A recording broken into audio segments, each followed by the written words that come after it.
जोहार झारखंड। सक्सेसफुल के YouTube channel में आपका हार्दिक स्वागत है। तो जैसा कि हम लोग मैथ प्रैक्टिस सेट कर रहे थे और आज हम लोग का मैथ प्रैक्टिस सेट रहेगा 16 नंबर यानी कि 16 नंबर। इससे पहले हम लोग 15 सेट को कंप्लीट कर चुके हैं। अभी तक आपने यदि उस वीडियो को नहीं देखा है तो इसी चैनल में आपका क्या है कि प्ले लिस्ट बनाया हुआ है, उस प्ले लिस्ट को जाकर आप एक अच्छी तरीके से सारे वीडियो को देख लीजिए।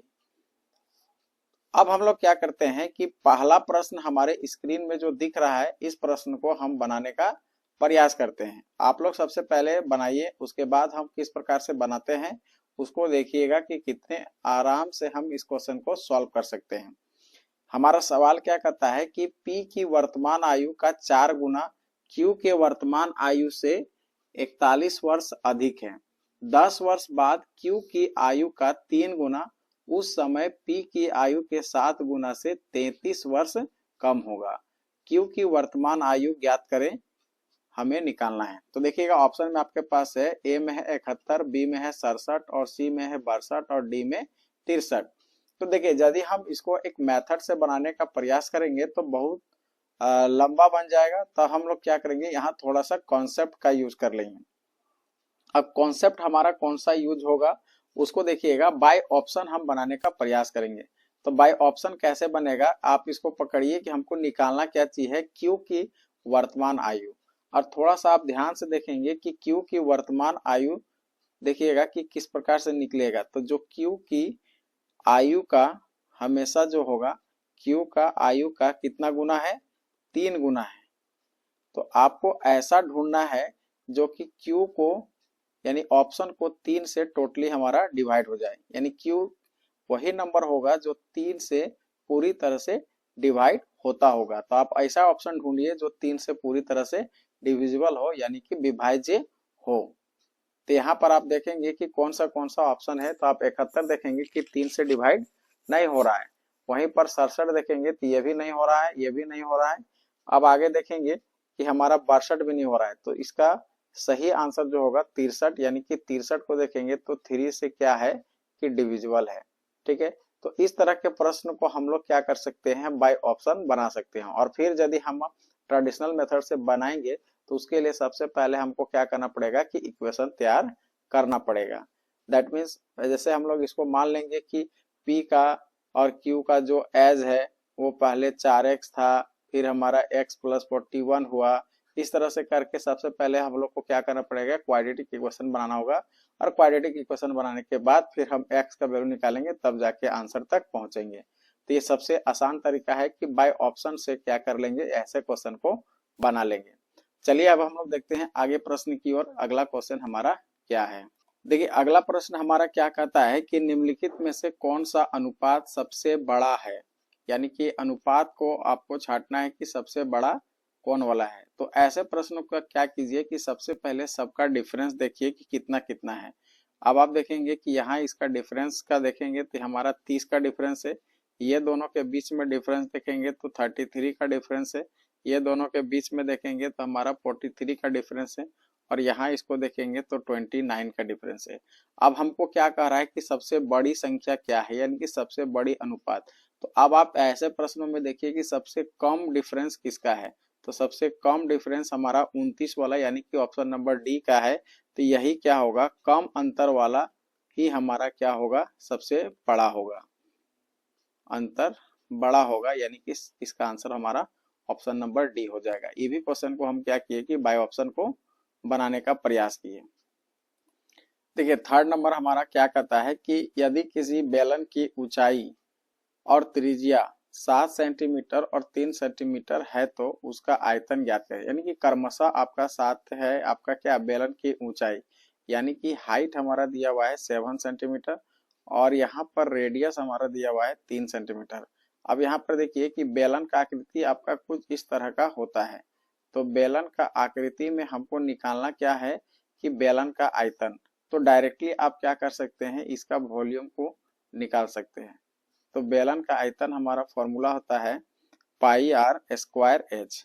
तो पाई का वैल्यू यहाँ पर 3.14 लेने बोल रहा है और आर हमारा कितना है, आर का स्क्वायर बोल रहा है, तो आर हमारा 3 है तो इसको 2 बार लिखिए, और एच हमारा 7 है। अब इसको डायरेक्टली आप गुना कर दीजिए, जो आएगा आंसर, तो गुना करने से हमारा हो जाएगा 197.82 सेंटीमीटर क्यूब। तो इसका सही आंसर हो जाएगा ऑप्शन नंबर बी, यानी कि 197.82 सेंटीमीटर क्यूब। चलिए अब हम लोग देखते हैं आगे प्रश्न की ओर। देखिए अब हमारा 4 नंबर प्रश्न क्या कहता है कि किसी व्यक्ति को 1 रुपये में 6 वस्तु बेचने पर 30% की हानि होती है, और फिर आगे कहता है कि 40% लाभ अर्जित करने के लिए उसे 1 रुपये में कितने वस्तु बेचनी होगी। तो देखिए यहाँ पर आपको एक गोल्डन रूल हम पढ़ाए थे, तो आपको बताए थे, तो यहाँ पर आप क्या कीजिए, गोल्डन रूल का यूज करिए। गोल्डन रूल क्या था कि जब भी आपका रुपया यानी ऊपर रखना है और मात्रा को आपको नीचे रखना है, फिर आपको क्या करना है, सेकेंड वाला जो है पहले और नीचे हमारा फर्स्ट वाला होगा, फिर लास्ट में बराबर होगा रुपये का बटा में मात्रा। दैट मीन्स हम इसका यूज करने का कोशिश करेंगे, तो आप देखिएगा कि फर्स्ट वाला हमारा क्या होगा कि 100% है, और 100% किसके बराबर है, 30% हमारा दिया हुआ है और 70%, तब जाके 100% आएगा। अब सेकेंड में आप ध्यान से देखेंगे तो हमारा 100% और प्लस में हमारा 40% हो जाएगा। दैट मीन्स हमारा कितना होगा, 140%। ठीक है, अब क्या करिए कि 1/6 से और मल्टीप्लाइड बाय कितना होगा, 140% हमको लाना है, लेकिन दिया कितना है, 70% में वो बेच दिया, क्योंकि इसमें हानि हुआ, तो 70% बेच दिया, तो माइनस कर देना है। 100 में 30 माइनस हुआ तो 70 हो गया। अब आप इसको क्या करेंगे कि किसके बराबर होगा, 1 रुपया में कितना वस्तु होगा उसको निकालना है। बस आप इसको सॉल्व करेंगे, 1010 7 से काटेंगे, 7 दूना 14। अब यहाँ से देखेंगे तो 1 2 से कट जाएगा, 2 3 6, यानी कि x का वैल्यू हमारा कितना आ जा रहा है, 3 आ रहा है। इसका मतलब 1 रुपया में 3 वस्तु को क्या करना पड़ेगा, बेचना पड़ेगा, जिससे उसको 40% की लाभ होगी। तो इसका सही आंसर हो जाएगा ऑप्शन नंबर सी। देखिए 5 नंबर सवाल हमारा कहता है कि 70% की वृद्धि करने पर 3230 होता है। ये तो बहुत आसान सवाल है, हमको संख्या निकालना है, तो संख्या को आप क्या कीजिए कि 100% मान लीजिए। तो इसका मतलब बढ़ाने 70% बढ़ाया तो कितना हो गया, 170% के बराबर हमारा दिया है 3230 रुपया। तो 1% के बराबर कितना होगा, तो 3230 रुपया 170। अब इसको काट दीजिए, 1010 यहाँ कट जाएगा, और 17 से इसको हम डिवाइड करेंगे तो कितना बार में चला जाएगा, 19 बार में हमारा कट जाएगा। यानी 1% का वैल्यू हमारा आ गया 19, तो 100% का वैल्यू हमारा कितना हो जाएगा, 19 गुने 100।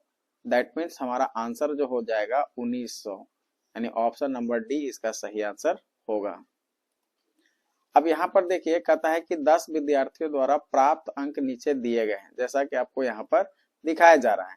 अब कहता है दिए गए आंकड़ों का बहुलक ज्ञात करें। देखिए बहुलक हमेशा क्या होता है कि कभी भी जो आंकड़ा दिया हुआ है, जो सबसे अधिक बार आया है, सबसे अधिक बार आया है, जो सबसे अधिक बार आया रहेगा वही हमारा क्या होगा, है ना, यानी हो जाएगा बहुलक आएगा, यानी कि जो सबसे अधिक बार आएगा वही हमारा बहुलक होगा।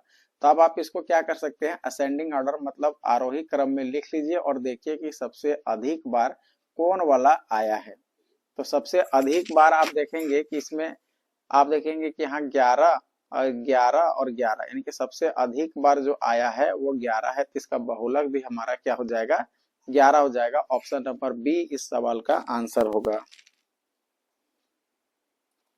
अब देखिए 7 नंबर सवाल हमारा कहता है कि 468 और 476 किसके बीच में कितने अभाज्य संख्या हैं। तो आप देखिए कि इसको पार्टिकुलरली आप बनाएंगे, 468 को छोड़ देना है, उसके बाद 469 है, 400 है ना 70 है, उसके बाद 400 है ना 71 है, इसी तरह करके आपको 476 से पहले यानी कि 475 तक चेक करना है। तो अब आप इसमें देखेंगे कि ध्यान से देखेंगे तो इसमें 468 से लेके 476 तक एक भी हमारा अभाज्य संख्या नहीं है, तो इसका आंसर जो होगा ऑप्शन नंबर बी हो जाएगा 0, यानी कि 468 से लेके 476 तक कोई भी अभाज्य संख्या नहीं है। अब बताइए कि अभाज्य संख्या क्या होता है।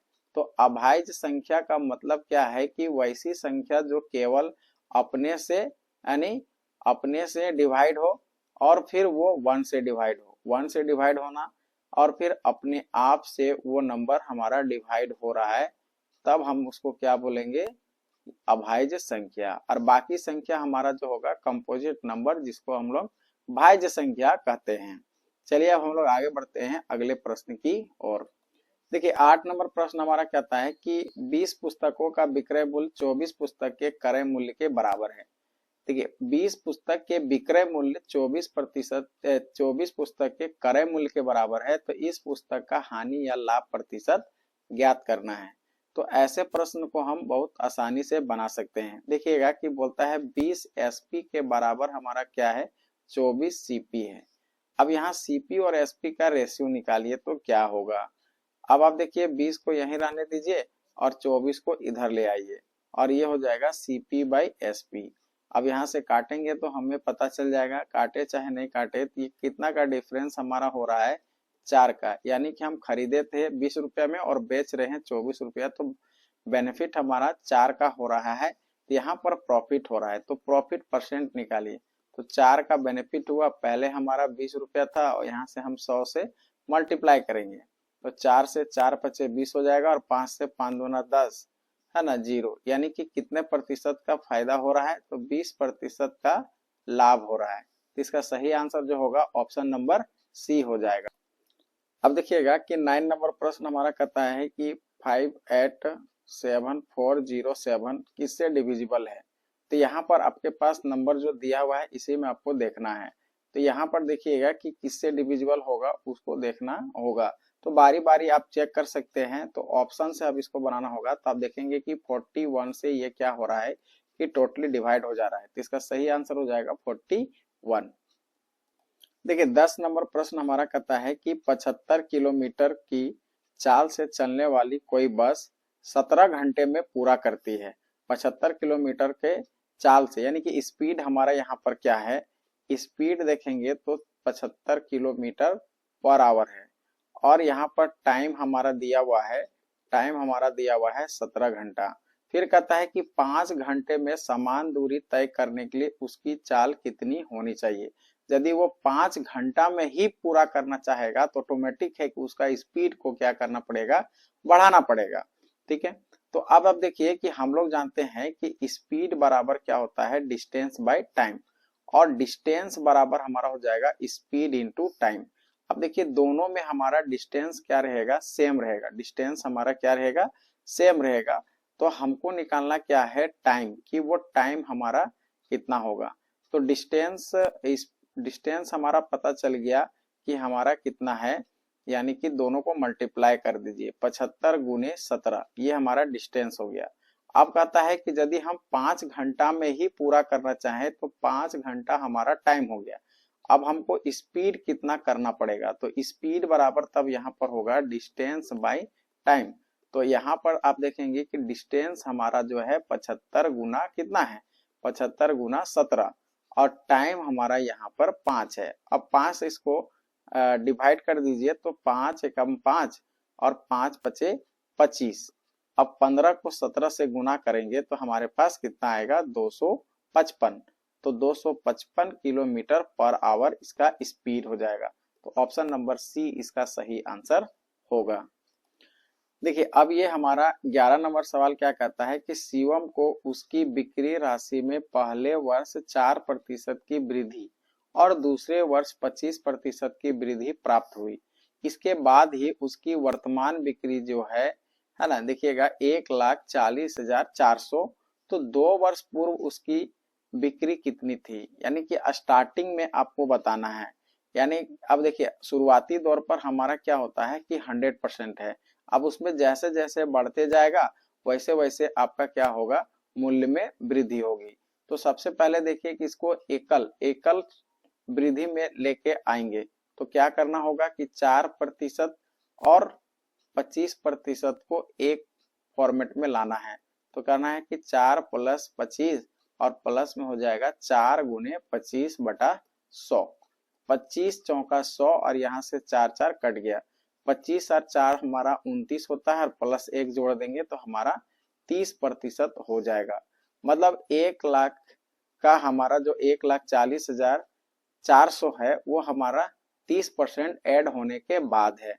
इसका मतलब अकॉर्डिंग टू क्वेश्चन आप देखेंगे तो 130% के बराबर हमारा जो दिया हुआ है 1,40,400 है। तो 1% के बराबर कितना होगा भाई? 1,40,400 बटा में हमारा 30 हो जाएगा। अब आप इसको काट देंगे, जो आएगा वो 1% के बराबर आएगा। 13 से इसको काटेंगे तो हमारे पास कितना आंसर हो जाएगा? 1080। तो 100% के बराबर कितना हो जाएगा?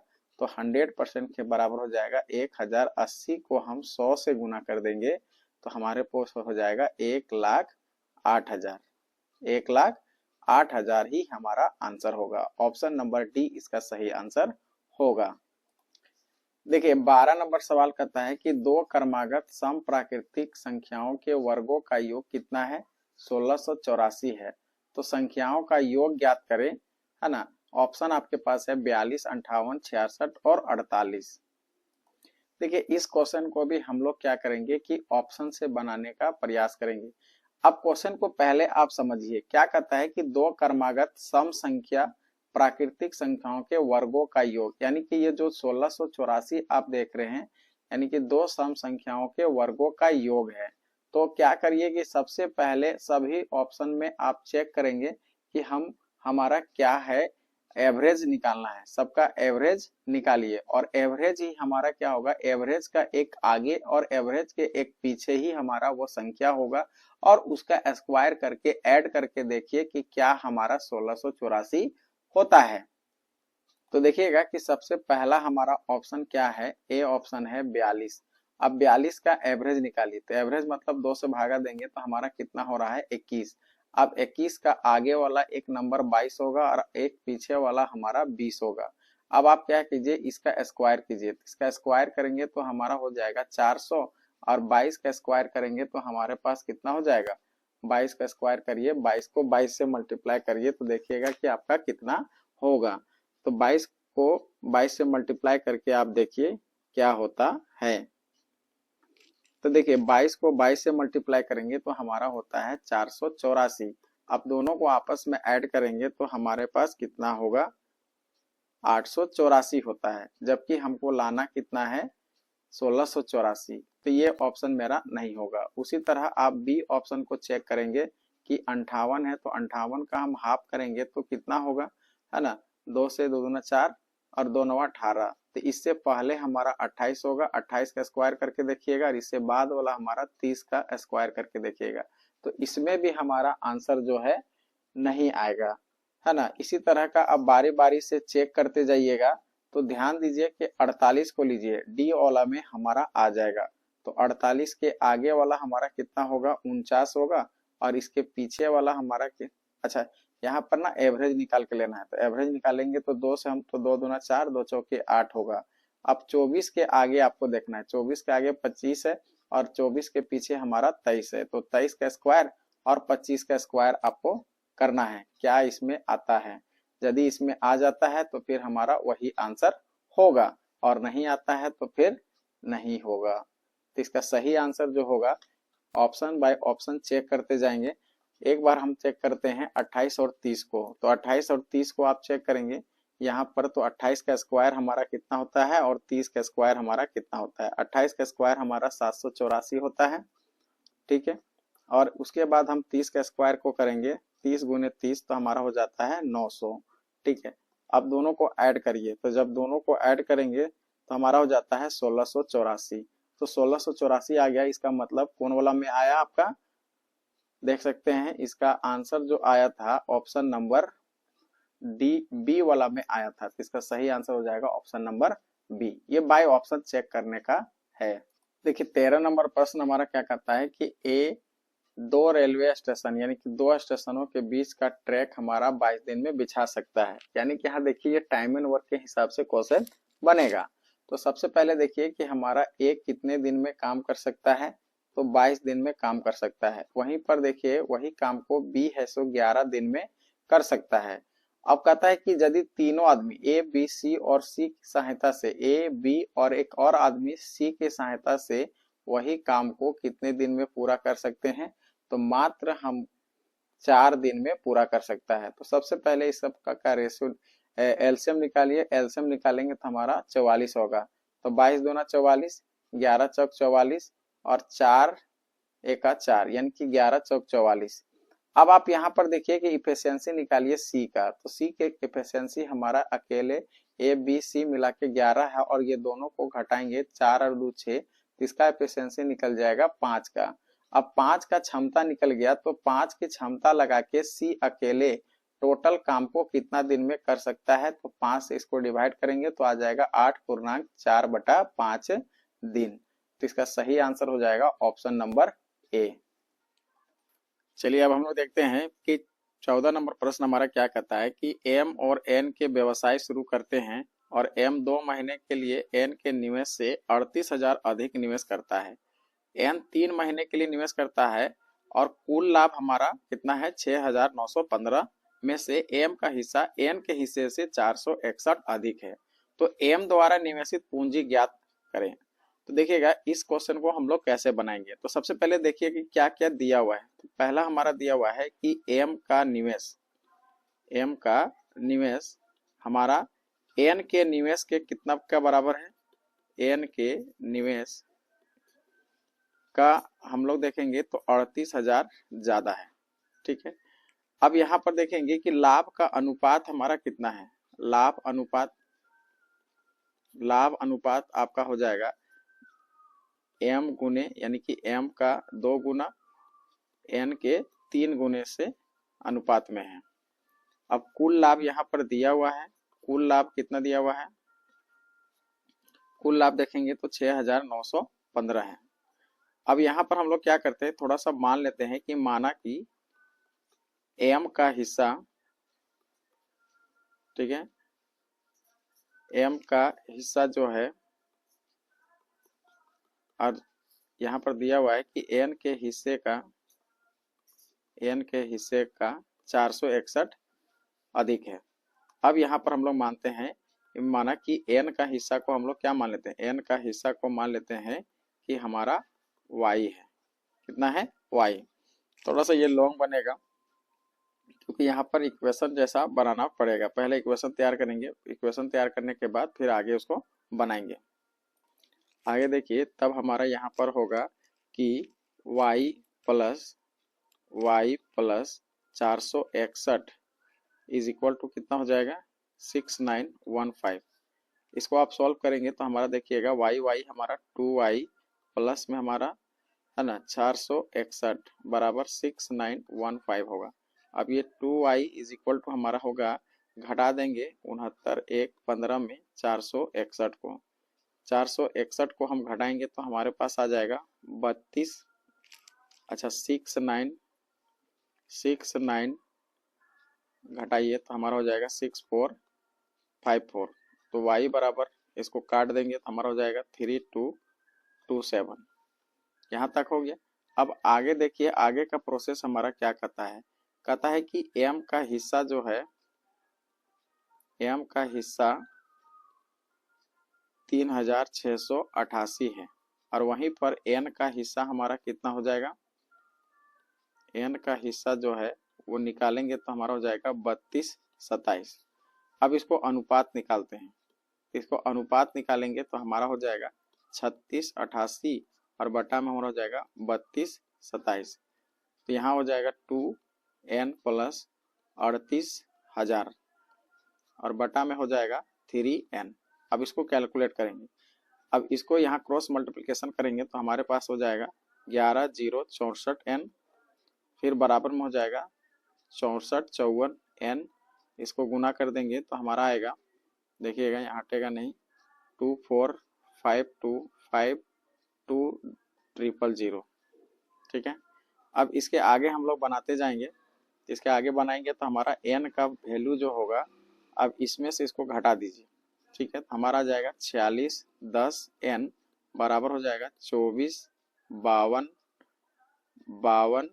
000। अब n का वैल्यू हमारा इसको काट देंगे तो हमारा हो जाएगा 53200।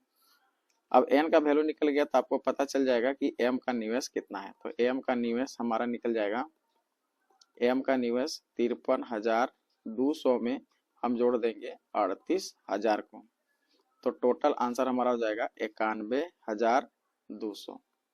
91,200। तो इसका सही आंसर जो होगा ऑप्शन नंबर क्या हो जाएगा, बी। ये थोड़ा सा लॉन्ग मेथड से बना क्योंकि क्वेश्चन थोड़ा सा है ना उसी तरह का टाइप का था, डायरेक्टली मेथड से बन नहीं पा रहा है। ठीक है, तो हम लोग अगले क्वेश्चन की ओर बढ़ते हैं। अब हमारा है 15 नंबर क्वेश्चन। देखिए 15 नंबर सवाल हमारा क्या कहता है कि यस 200 किलोमीटर की यात्रा 25 किलोमीटर की चाल से और अगली 210 किलोमीटर की यात्रा 21 किलोमीटर पर आवर की चाल से और उससे अगली 204 किलोमीटर की यात्रा 51 किलोमीटर पर आवर की चाल से करता है। संपूर्ण यात्रा के लिए उसकी औसत चाल कितनी है, ये आपको निकालना है। तो देखिए इसको हमको बनाने के लिए सबसे पहले देखेंगे कि टोटल दूरी हमारा कितना है। तो टोटल हमारा डिस्टेंस कितना होगा, टोटल डिस्टेंस हमारा सबको ऐड करिए, 200 प्लस 210 और प्लस में हमारा कितना हो जाएगा 204। तो टोटल किलोमीटर कितना आ गया, 614 किलोमीटर। ठीक है, अब देखिए कुल समय हमारा कितना लगा हुआ है, तो कुल समय निकालेंगे तो टाइम, टोटल टाइम हमारा कैसे निकलेगा। तो देखिए स्पीड हमारा दिया हुआ है, हम लोग जानते हैं कि स्पीड बराबर होता है डिस्टेंस बाय टाइम, और टाइम निकालेंगे तो स्पीड इंटू क्या होते जाएगा, डिस्टेंस हमारा मल्टीप्लाई होते जाएगा। तो अब आप देखिए कि यहाँ पर कुल समय हमारा कैसे निकलेगा। यहाँ पर स्पीड दिया हुआ है और हमको निकालना है समय। तो क्या करना होगा, जितना जितना आपका दिया गया है समय निकालने के लिए, अच्छा यहाँ पर समय फॉर्मूला गलत है, समय निकालने के लिए आपका होगा डिस्टेंस बाय स्पीड। तो डिस्टेंस हमारा पहला 200 है, उसका स्पीड है हमारा 25, प्लस हमारा हो जाएगा 210 है, उसका स्पीड है 21। उसके बाद देखेंगे आपका 204 है तो उसका स्पीड हमारा कितना है 51। अब इसको सॉल्व करेंगे, एक्यूरेट हमारा समय निकल जाएगा। देखिए इसको काटते जाइए तो 25 को हम कितना बार में 200 आएगा, तो 8 बार में हमारा 200 आ जाएगा। 21 दाहिए 210, 51 से हम इसको काटेंगे तो हमारा 4 बार में कट जाएगा। अब सबको जोड़िए, 10 8 18 और 4 कितना हो गया 22 घंटा, यानी कि टोटल टाइम हमारा कितना निकल गया 22 घंटा। अब इसको एवरेज स्पीड निकालना है, तो एवरेज स्पीड हमारा कितना हो जाएगा, एवरेज स्पीड, टोटल स्पीड हमारा टोटल डिस्टेंस 614 है और टाइम हमारा 22 घंटा है। अब इसको डिवाइड कर देंगे, जो आएगा आंसर, तो लगभग हमारा कितना आ जाएगा 27.91 के एक्यूरेट आएगा। तो ऑप्शन नंबर हमारा बी इसका सही आंसर हो जाएगा। देखिएगा 16 नंबर सवाल हमारा क्या कहता है कि यदि अंकित मूल्य 40% की एक एकल छूट है ना, और उसके बाद है कि 15% और 20% की दो क्रमिक छूट है। तो देखिएगा कि यहाँ पर एकल छूट जो हमारा कितना है, एकल छूट हमारा है 40%। ठीक है, और क्रमिक छूट हमारा देखेंगे तो 15% का डिस्काउंट हो रहा है और फिर हमारा 20% का डिस्काउंट हो रहा है। तो अब देखेंगे इसको एकल छूट में बदलने का कोशिश करेंगे, इसको भी एकल छूट में बदलेंगे। तो एकल छूट हमारा निकलेगा -15% और -20%। तो माइनस माइनस यहाँ पर प्लस हो जाएगा, 15 गुने 20 बटा कितना हो जाएगा 100। अब आप यहाँ से काटेंगे तो 20 25 100 हो जाएगा और 5 से काटेंगे 5 दिया 15, यहाँ से हमारा माइनस में 35 होगा और यहाँ से आप देखेंगे प्लस में 3, तो माइनस प्लस हमारा कितना आ जाएगा 32%। अब दोनों का अंतर ध्यान देंगे तो अंतर हमारा कितना होगा, 40% का छूट और 32% का छूट, तो अंतर में हमारा कितना का आ जाएगा 8% का। तो 8% के बराबर हमारा दिया हुआ है 400, तो 1% का वैल्यू हमारा कितना होगा 8 पचे 40 यानी कि 50। तो 100% हमको निकालना है, यानी कि अंकित मूल्य। तो 100% का बराबर हो जाएगा, 50 को 100 से गुना कर देंगे तो हमारा आ जाएगा 5000, यानी इसका सही आंसर जो होगा ऑप्शन नंबर ए 5000। देखिए अब यहाँ पर क्या कहता है, एक शर्ट अंकित मूल्य है 1250 रुपये, दुकानदार कहता है कि 4 खरीदो 2 मुफ्त पाओ, स्कीम चलाता है। 6 शर्ट खरीदने के लिए ग्राहक को कितनी राशि चुकानी होगी।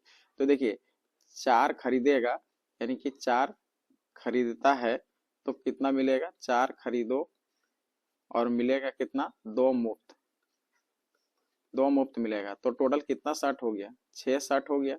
तो 6 शर्ट के लिए उसको कितना पैसा देना होगा, 4 शर्ट का पैसा देना होगा, 4 शर्ट के पैसे। देने होंगे। तो इक्वल टू हमारा क्या हो जाएगा, 4 शर्ट का ही आपको पैसा देना है, 4/4 गुने 1250 कर दीजिए तो कितना आ जाएगा 5000। तो इसका सही आंसर हो जाएगा 5000, ऑप्शन नंबर बी। देखिए सवाल हमारा क्या है, सॉल्यूशन पर डिपेंड करेगा। तो देखिए कहता क्या है कि 48 के पावर में 17 है, फिर डिवाइड है हमारा 48 के पावर 12, फिर मल्टीप्लाइड है 48 का पावर 13।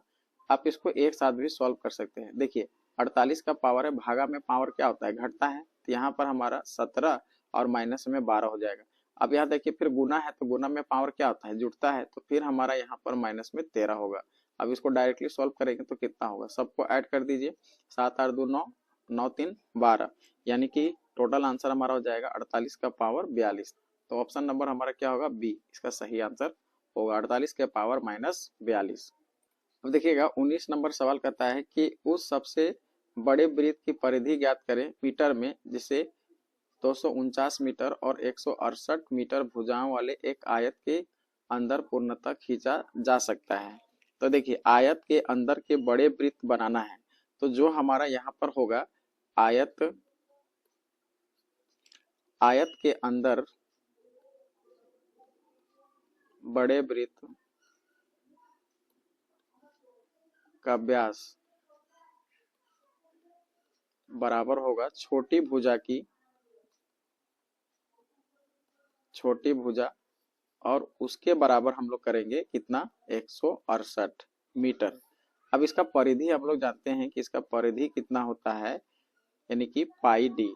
तो पाई का वैल्यू यहाँ पर 22/7 लीजिए और डी का यहाँ पर दिया हुआ है 168। अब आप इसको काट दीजिए, जो आएगा आंसर 7 से काटेंगे तो 7 दूना 14, 15 16 17, 7 दूना 14 15 16, तो 2 बचा, तो 7 चौक 28। अब 22 और 24 को मल्टीप्लाई करेंगे तो कितना आएगा, 528 मीटर। तो इसका सही आंसर हो जाएगा ऑप्शन नंबर बी, 528।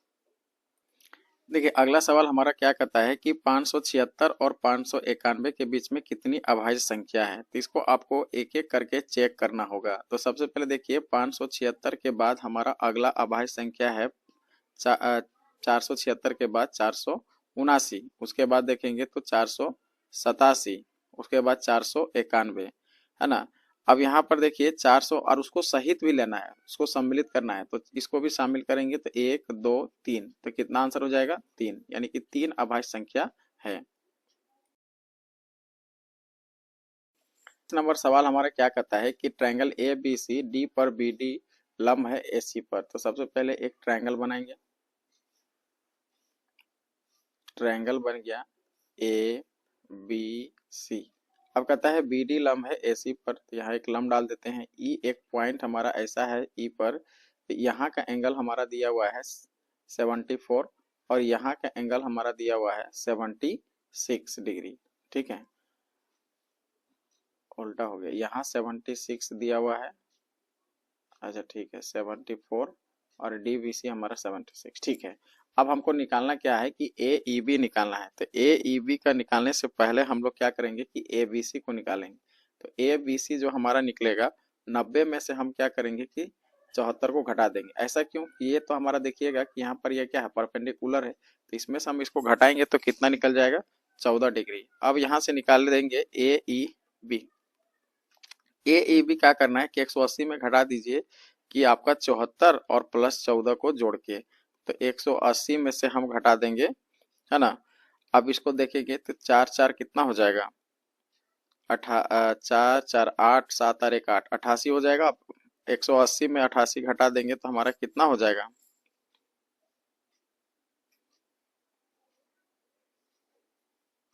यानी हमारा हो जाएगा 92। तो इसका सही आंसर हो जाएगा, अच्छा ऑप्शन तो है ही नहीं। चलिए अब हम लोग यहाँ पर देखते हैं 21 नंबर सवाल हमारा क्या कहता है कि ट्रायंगल ए बी सी में डी पर बी डी लंब है ए सी। अब सबसे पहले एक फिगर बनाते हैं। तो ये हमारा ट्रायंगल का फिगर बना, ये ए है, ये बी है और ये सी है। अब कहता है कि बी डी लंब है किस पर, ए सी पर, ए सी पर लंब है बी डी। उसके बाद कहता है कि डी बी सी, देखिएगा कि डी बी सी 76 है, तो यहाँ से डी बी और सी, यानी यहाँ पर हमारा 76 डिग्री दिया हुआ है। अब कहता है BC पर E बिंदु इस प्रकार है कि मान लीजिए यहाँ पर E पॉइंट है, उसको ऐसे ज्वाइन कर देता है कि CEA यानी CAE यानी यहाँ का एंगल हमारा कितना दिया हुआ है 74। हमको निकालना क्या है AEB। तो देखिएगा कि AEB ये एंगल हमको निकालना है, ठीक है। AEB तो सबसे पहले क्या कीजिए कि यहाँ पर 74 है और ये हमारा यहाँ पर 76 दिया हुआ है, ठीक है। तो हम एक साइड से एंगल निकालने का प्रयास करेंगे। तो यहाँ पर आप देखिए यदि यहाँ पर है 90 डिग्री तो ये भी हमारा 90 है। तो 90, 76 और C सबसे पहले एंगल हम निकालते हैं। एंगल ACE निकालेंगे तो हमारा क्या होगा कि 180 में आप घटा देंगे किसको किसको ऐड करके 76 प्लस 90, इसको जोड़िए और घटाइए तो 180 माइनस कितना हो जाएगा 6, 9, 7, 16 यानी कि 166। 166 घटाएंगे तो 10 में से 6 जाएगा तो 4 बचेगा। अब यहाँ बचा 7, 7 में से 6 जाएगा तो 1 यानी कि 14 डिग्री निकल गया। तो यहाँ पर हमारा निकल गया 14 डिग्री। ये एंगल पता हो गया है ना। अब आप देखिए यहाँ का एंगल पता है, ठीक है, और यहाँ का एंगल आपको निकालने का जरूरत होगा। तो C एंगल निकल गया, ये एंगल पता है। तो ये एंगल हम यदि निकालना चाहेंगे तो कितना होगा, तो हम निकालते हैं एंगल AEC। एंगल AEC निकालिएगा तो क्या करना पड़ेगा कि 180 में आपको करना पड़ेगा कि 74 प्लस 14 को जोड़ के घटाना होगा। तो अब आप यहाँ पर देखेंगे कि कितना होता है। तो 180 माइनस इसको जोड़िए कितना होता है।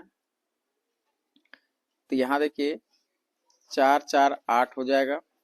यहाँ से 7 और 1 8, 88 हो गया। तो आया कितना 92 डिग्री, यानी कि 92 डिग्री हमारा AEC आ गया।